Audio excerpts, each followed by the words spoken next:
Hello everybody and welcome to or back to my channel. Today I thought I would film a mukbang, however the fuck you want to say it, I don't care. I was going to film this in my car and do like a drive-through or something, but then I got COVID so I can't really leave my house, so we're doing Uber Eats. I really want Zambies, I reckon. Thankfully I haven't lost my taste yet with COVID. So I've got a hair in my lip gloss and I cannot find where it's coming from. Oh my god. I feel like if you're doing a mukbang, you gotta have a hearty meal. This light just went really yellow. Let me just make that less yellow. Is that better? I reckon. Oh, this is really annoying. My brother's watching TV like right outside. You can probably hear it. So I've gone with the IQ bowl with lamb, crushed corn chips and garlic aioli. I've gone with a side of corn chips with guacamole and a raspberry lemonade kombucha. Okay, let's go. Okay, let's go. My food is here. Ooh, bleh. Damn, I do be feeling nauseous with coronavirus, but whatever. My family also got Uber Eats. They gave me hot chips, so I've got hot chips. My darling mother's brought me a glass of wine, bless her soul, and we've got the Zambreros. So we're about to have a feast, my boy. See, now this is hard. I don't know if I should have my kombucha or my wine. Should probably have my kombucha, shouldn't I? It's a bit healthier. I don't like cold hot chips, so maybe I'll just... now I got started on the Zambies. Hey, how was your COVID experience? What was the worst symptom you had? So I'm still going. I feel like it's gonna get a bit worse before it gets better, but like the worst symptom for me has been fatigue. Like I've just been exhausted for days. I am getting out of breath a bit easier than usual, which is a bit concerning. What else? I'm achy, like my body aches. But what can you do?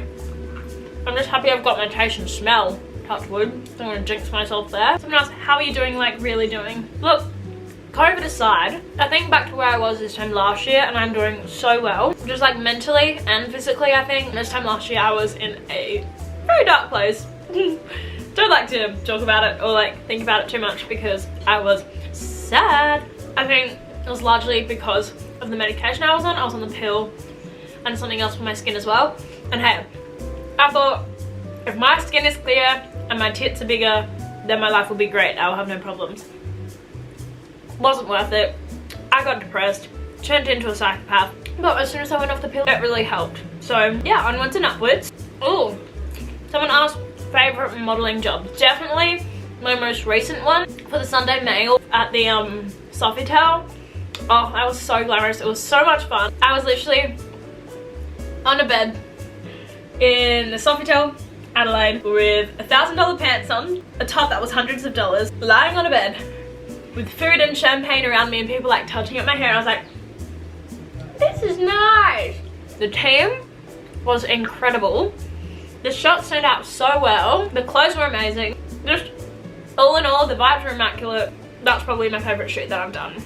Does that not look so good? This is a good one. Best motivational quote that helps you. My favorite quote, obviously Emma Watson. She said it at her He for She UN speech, I think it was. I don't know if it was her quote or if she cited it off someone. I should really find out, but it goes, if not me, who? If not now, when? And I love it. It's like, you know, I feel like a lot of the time we can doubt ourselves. Sometimes when I doubt myself, I just kind of think, if not me, who? Like someone's got to do it. Why can't I? And if not now, when? So it's like, when will it be right? There's never going to be a right time for anything. You just may as well do it.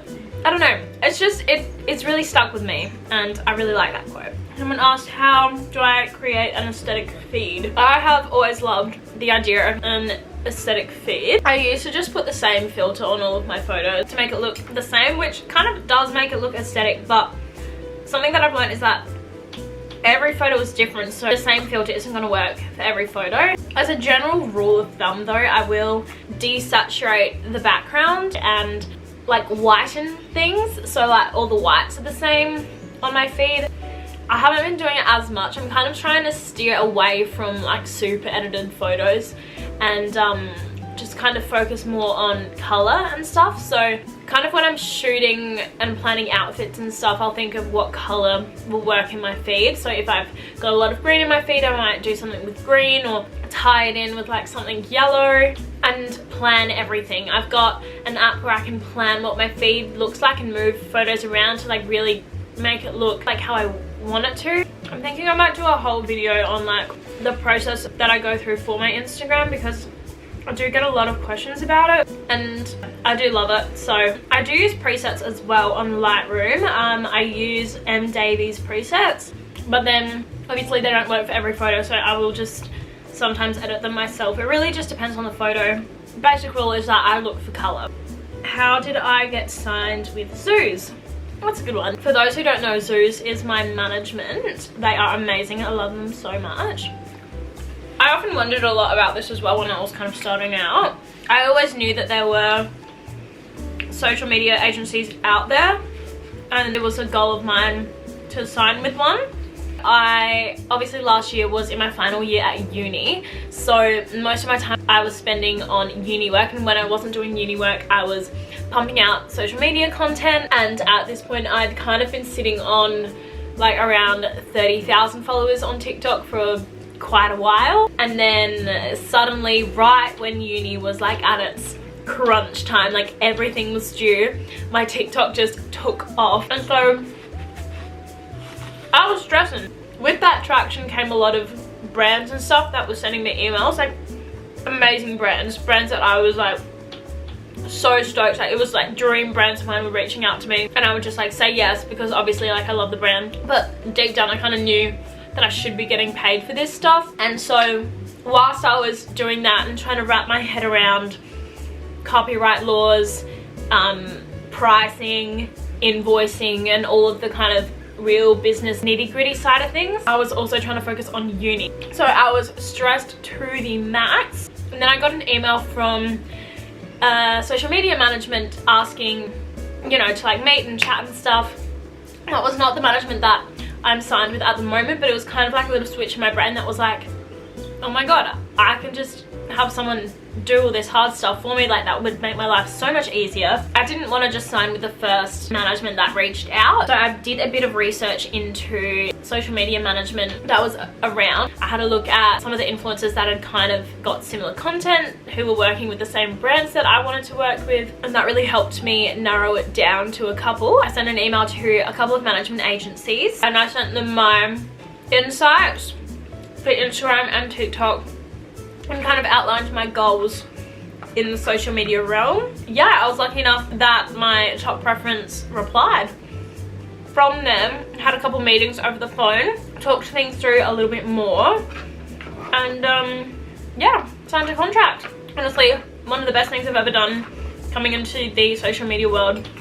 Just having that guidance and like realizing that I was severely undercharging myself has been amazing, because obviously they also have connections as well as a management agency, so they can reach out, they can negotiate, they can do all that stuff, and they're really good with kind of picking brands and campaigns that really suit you and your target audience. And obviously I can still say no if I don't like the product or if I don't really actually agree with that brand, which is really nice, because the biggest thing that I kind of wanted to make sure that I did on my platforms is only work with brands that I genuinely really like.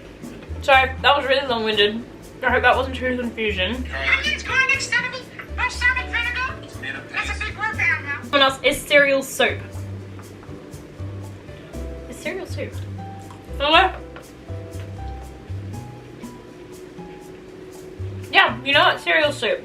Cereal is just cold soup. Oh my god. Oh my god. Everyone in my family is still negative. That's good, but it just means that I can't leave my room for the rest of my quarantine. I was like, at least if my family at least if my family tests positive, then I can come out of my room and like see my dog and stuff, but they're all negative, so Where and who do I get my style inspo from? Mostly just Pinterest, but I reckon probably my two top inspo influencers would be Olivia Neal and Hannah Harrell. And like, their style's so different as well. So kind of in the middle of that, I think, is how I would see my style. But yeah, mostly just Pinterest and like TikTok and stuff. Like, I'll kind of see things that I like here and there, and if I see things come up in a few different places, I can think, oh, I reckon that's gonna be a trend coming up. Like leg warmers. This winter, leg warmers are gonna come back, and so are like morph suits. Not morph suits with the face. What's the word? Jumpsuits. Probably not together though. But what should happen? I'm calling it. What is my end goal with becoming an influencer? My end goal would be to make a good living out of creating content, styling, fashion, maybe make my own brand. Could be kind of fun. I don't know. Meet cool people, create cool shit, and yeah, just be in a place where it can be my full-time job. Which is another thing that people have asked. I've got a lot of questions about what do I do for a living. It's so cute. What career or job would you have wanted to do instead of being an influencer? Like guys, I am not a full-time influencer. I cannot afford to do that. I do not make that much money doing it. It's kind of more something that I do on the side. I actually started a new job this week. I'm using my degree, everyone. I'm actually a media executive for an integrated customer experience agency. It's a very entry-level job, but it's really interesting, so. That's what I do for a living. I work full-time, 9 to 5:30, Monday to Friday, and then after that and on the weekends, in my spare time, I will create content, edit videos, edit pictures, plan, shop, sell stuff. Influencing has turned into a bit of a side hustle for me, unfortunately. I was going to see if I could keep working retail for a while and really push my social media, but look, I got offered this job. I didn't even apply for it, and it's such an awesome job at a very reputable agency. So I'm thinking having this experience would be really good, especially for my goals later on. I did get asked about long-term goals and goals for this year and stuff, but I'm so superstitious about that stuff because I don't know, like I feel like if I tell someone it's not going to come true. Talk about 5-10 year plan to look back on in time. Cool concept, but no. What I do though is I make a Pinterest board at the start of every year. I haven't done it for 2022 yet, but let's reflect upon my 2021 one. I might screen record it for you guys actually. So this is what I pinned at the start of the year. Yeah, it's a mood board. Those were the vibes, and then I wrote down 5 goals in the notes section. By 2022 I will have money over $10,000, which I did, and it's cool because you can check it off. Graduate from uni, or at least successfully complete my bachelor's degree, which I did. Be happy, be strong. Compared to where I was last year, I'm so much happier, I'm so much stronger, mentally and physically, I think, which is cool. I have 100,000 social media followers, which I thought was so whack. And I've doubled it. Like, I don't know, that makes me really happy to look back on that. So I want to do one of those for this coming year, and then I'll look back on it next year. Woo, I'm so excited. What did I study? Oh yeah, that's a good one. What did I actually study? I studied media and communications. So I really like advertising strategy and PR and stuff, which is kind of what I'm getting into at the moment with my new job. It's obviously not that, but it's like a step to get to there, if you know what I mean. Got my nachos and my guacamole. What are your tips on growing your Instagram? Love your content, bless. Okay, consistency is key, I reckon. Having a regular posting schedule is really cool because it kind of works well for the algorithm. Post stuff that you like. Don't try and copy anyone else. I don't know, bring something different to the table, you know? Which is very much easier said than done. But if you can find something that's unique about yourself that can make people want to follow you, then that's cool. Sorry, I don't know what my friend is doing. But also I found my Instagram grew a lot with my TikTok. So even though my ratio was fucked, I don't know. I'm so thankful for everything, but sometimes I think, how do I have over like 200,000 followers on TikTok and then like 8,000 on Instagram? I don't know. I'm not mad about it. It's just like, I don't know what I'm doing wrong there. So maybe I'm not the best person to ask. I don't know. It's a good one. Do I regret doing pageants? Absolutely not. Doing a pageant was probably one of the best experiences of my life. Especially the first one that I did, because I made it through to the nationals. This was in 2019, so I went to the Gold Coast and spent a week with all of these amazing like-minded women with goals, ambitions, and like stuff that they wanted to see and changes they wanted to make in the world. it was just such an awesome environment to be in. It was so fun because we had like challenges every day of the week that we did. There was like a fitness one, a talent one, a modeling one, and like interviews and stuff. Then we had like literal like runway training and stuff like that, which was so fun. I'd obviously never in a million years thought that I would be doing modeling and pageant. I don't know if I'll do it again, just because I feel like my personal goals have changed, but I don't regret it at all. Like, it was such a good time. I reckon I might stop it there. Thank you for watching if you're still here. Illy.